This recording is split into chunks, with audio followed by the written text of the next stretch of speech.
CM ತವರು ಜಿಲ್ಲೆಯ ನಂಜನಗೂಡಿನಲ್ಲಿ ಮಗು ಮಾರಾಟ ಪ್ರಕರಣ ಬೆಳಕಿಗೆ.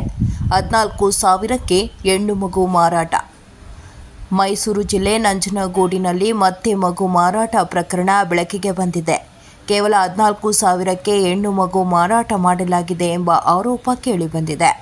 ನಂಜನಗೂಡಿನ ನೀಲಕಂಠ ನಗರದ ಅನಿಲ್ ಕುಮಾರ್ ಹಾಗೂ ಸೌಮ್ಯ ಎಂಬ ದಂಪತಿಗೆ ಸೇರಿದ ಮಗುವನ್ನು ಮಾರಾಟ ಮಾಡಿರುವ ಆರೋಪ ಇದಾಗಿದೆ. ದಂಪತಿಗೆ ಹುಟ್ಟಿದ 3 ಮಕ್ಕಳು ಹೆಣ್ಣಾದ ಕಾರಣ 3ನೇ ಮಗು ಅಮೂಲ್ಯಳನ್ನು ಮಾರಾಟ ಮಾಡಲಾಗಿದೆ.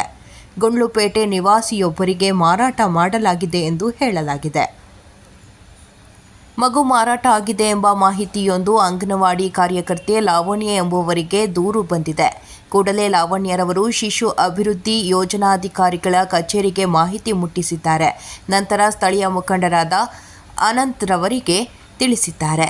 ಅನಂತ್ರವರು ಮಗುವನ್ನು ಖರೀದಿಸಿದವರನ್ನ ಸಂಪರ್ಕಿಸಿದಾಗ 14,000ಕ್ಕೆ ಮಾರಾಟ ಮಾಡಿರುವುದಾಗಿ ತಿಳಿಸಿದ್ದಾರೆ.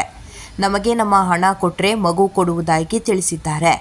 ಮೊದಲು ಮಗುವನ್ನು ತಂದುಕೊಡಿ, ನಂತರ ಹಣದ ವಿಚಾರ ಮಾತನಾಡೋಣ ಎಂದು ಹೇಳಿದಾಗ ವಾಪಸ್ ತಂದು ಕೊಟ್ಟಿದ್ದಾರೆ. ಮಗು ವಾಪಸ್ ಬಂದ ನಂತರ ಪೊಲೀಸರು ಎಂಟ್ರಿ ಕೊಟ್ಟು ಮಗುವನ್ನು ವಶಕ್ಕೆ ಪಡೆದಿದ್ದಾರೆ. ಈ ವೇಳೆ ಶಿಶು ಅಭಿವೃದ್ಧಿ ಯೋಜನೆ ಅಧಿಕಾರಿಗಳು ಸ್ಥಳಕ್ಕೆ ಬಂದು ಮಗುವನ್ನು ತಮ್ಮ ವಶಕ್ಕೆ ಪಡೆದಿದ್ದಾರೆ.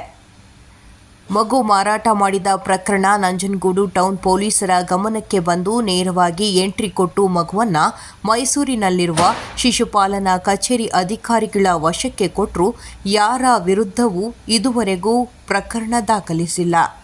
ಮಗುವನ್ನು ಮಾರಾಟ ಮಾಡಿದವರಾಗಲಿ, ಮಧ್ಯವರ್ತಿಯಾಗಲಿ ಅಥವಾ ಖರೀದಿಸಿದವರನ್ನಾಗಲಿ ವಶಕ್ಕೆ ಪಡೆದಿರುವುದಿಲ್ಲ.